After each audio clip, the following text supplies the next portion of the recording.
हमारे साथ जुड़े रहने के लिए हमारे YouTube चैनल को सब्सक्राइब करें, साथ ही बेल आइकन को दबाएं। नेटवर्क न्यूज की खबरें सबसे पहले देखने के लिए। नमस्कार, नेटवर्क न्यूज में आप सभी का स्वागत है। मैं हूं आपके साथ सपना दुबे। 21 मई 1991 ये वो तारीख है जो इतिहास के पन्नों पर एक मौत का जिक्र करता है। मद्रास से करीब 40 किलोमीटर दूर तमिलनाडु के श्री पेरम्बदूर में कुछ ऐसा हुआ जो आज भी विवादों में है। और ये मामला एक ऐसे व्यक्ति से जुड़ा है जो कभी भारत जैसे बड़े देश के प्रधानमंत्री पद को भी संभाल चुके थे, जिसकी जिंदगी तो उल्लासों से भरी थी, लेकिन मौत भी कम चर्चित नहीं रही। हम बात कर रहे हैं भारत के पूर्व प्रधानमंत्री राजीव गांधी की, जिनकी मौत किसी रहस्यमयी कहानी से कम नहीं है।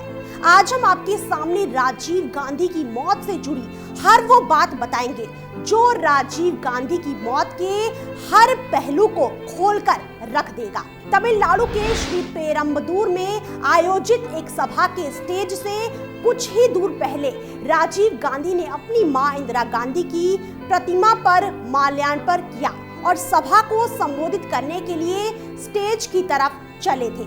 रात 10:10 पर राजीव ने अपनी कार से बाहर आकर हाथ उठाया और खुद के इर्द गिर्द उमड़ी भीड़ का अभिवादन करने लगे। यहीं से पूरा वाकया शुरू होता है।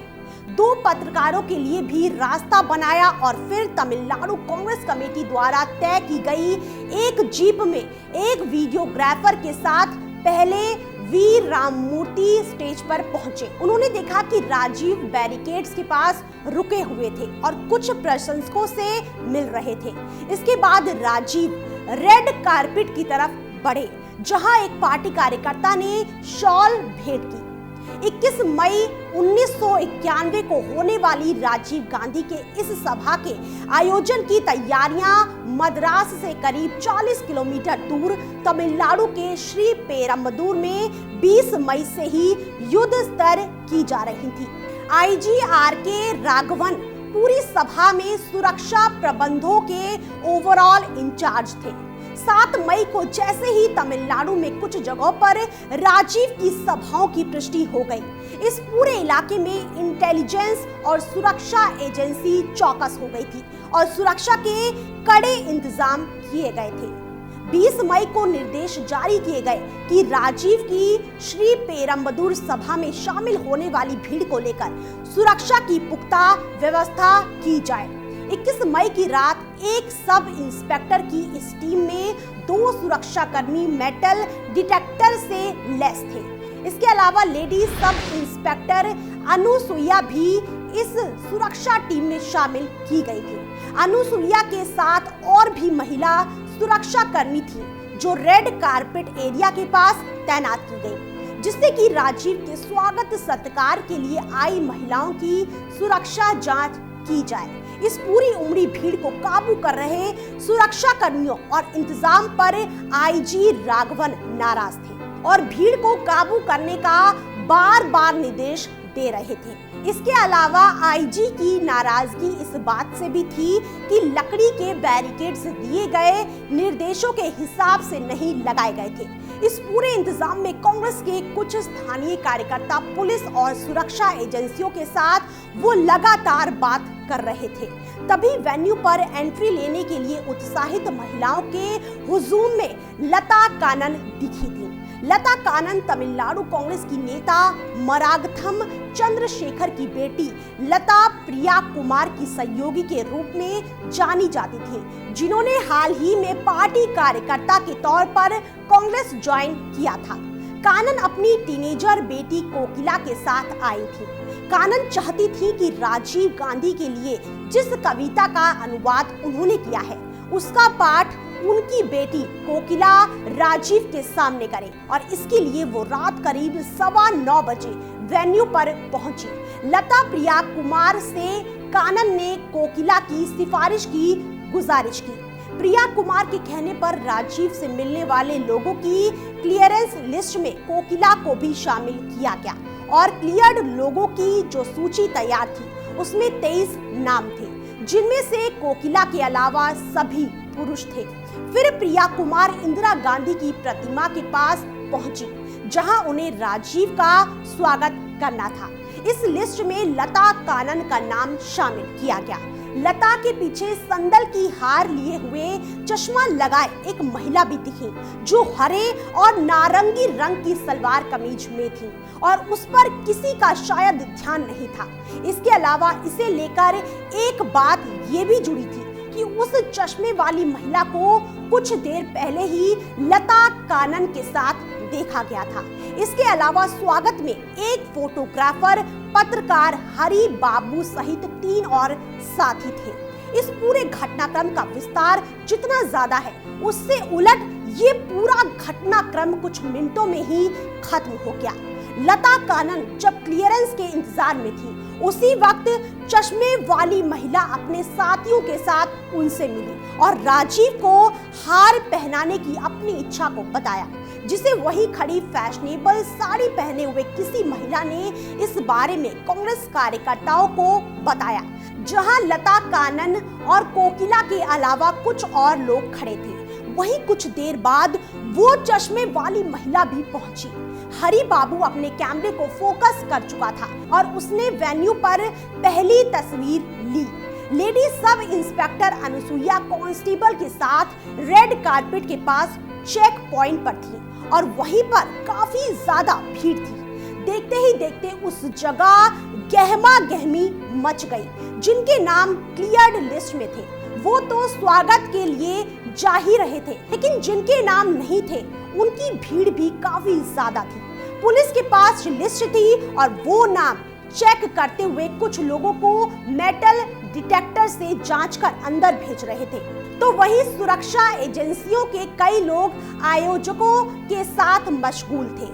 उन्हें ऐसा लग रहा था कि पार्टी कार्यकर्ताओं की जिम्मेदारी है कि वो आखिरी समय पर वेन्यू पर कोई विवाद ना होने दे। उन्हें ये भी लगा कि पुलिस अपना काम करते हुए उन लोगों को संरक्षित क्षेत्र से हटा देगी जिनका नाम लिस्ट में नहीं है।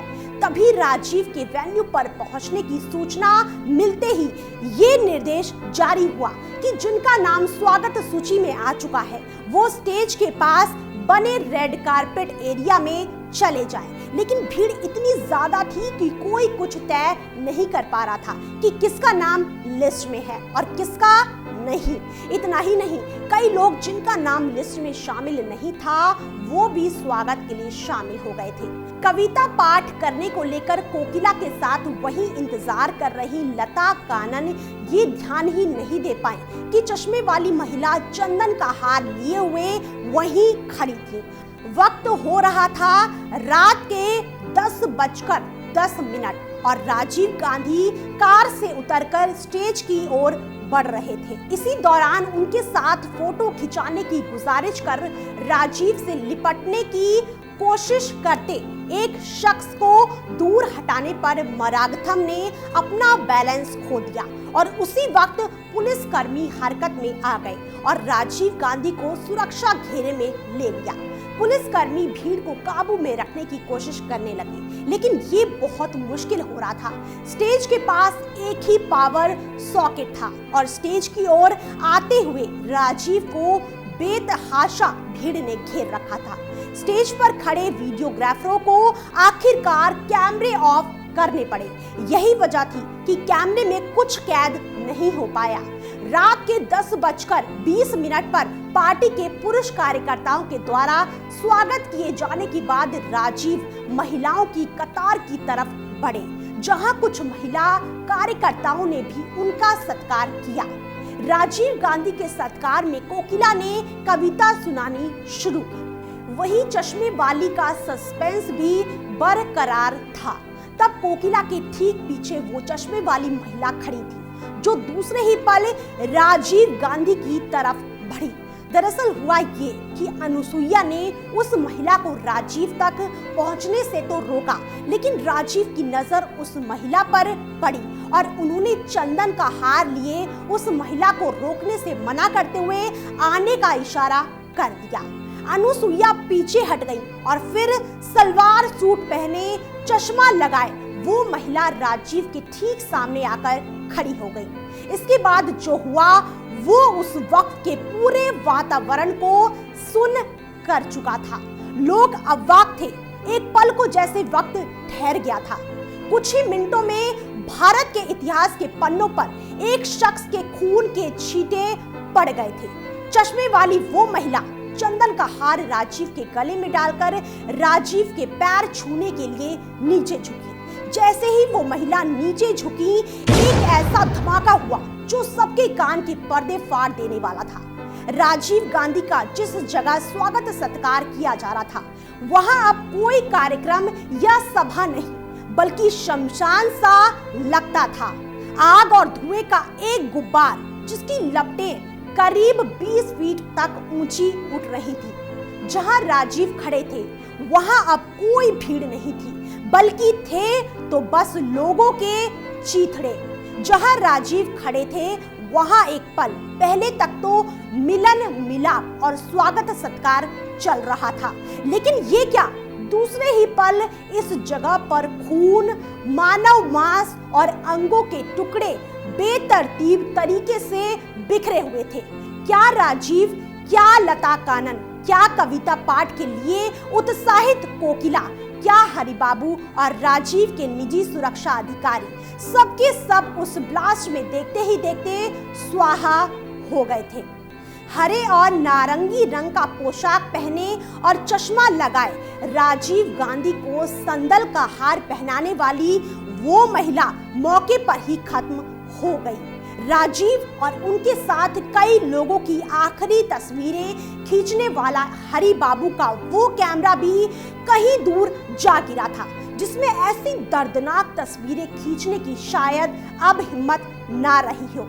जिस महिला ने राजीव गांधी को संदल के हार पहनाए और पैर छूने के लिए झुकी, उसके बारे में जितनी जानकारी मिल पाती है उससे तो यही लगता है कि इस दिन और इस पल के लिए वो और उसका दल काफी समय से योजना बना रहे थे।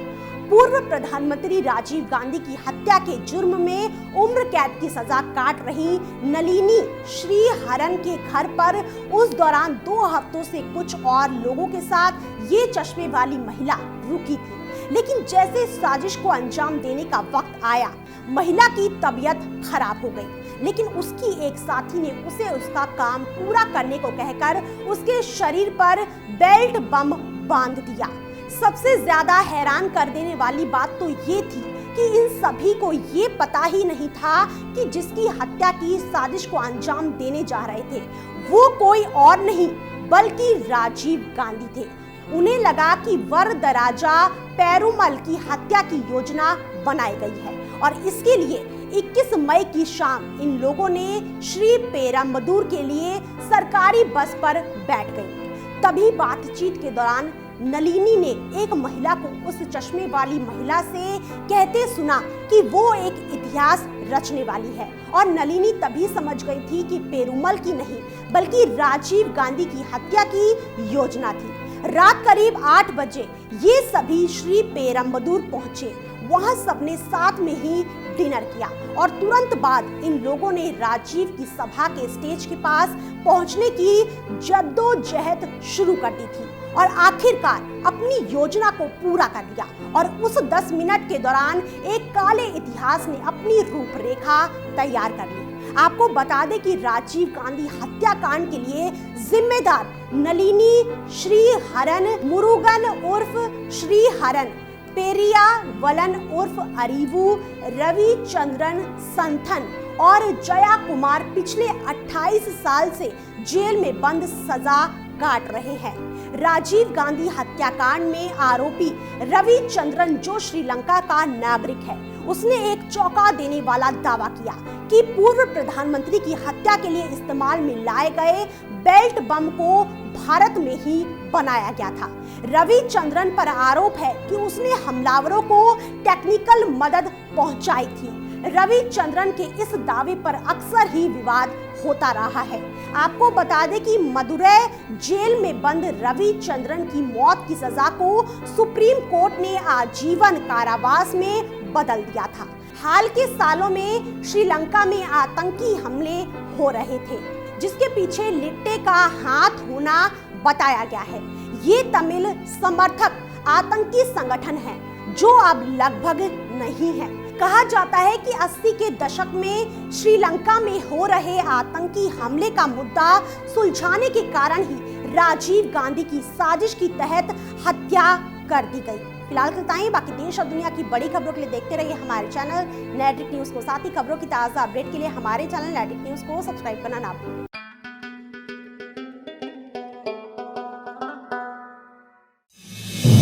आप देख रहे हैं नेट्रिक न्यूज, साहस सच कहने का।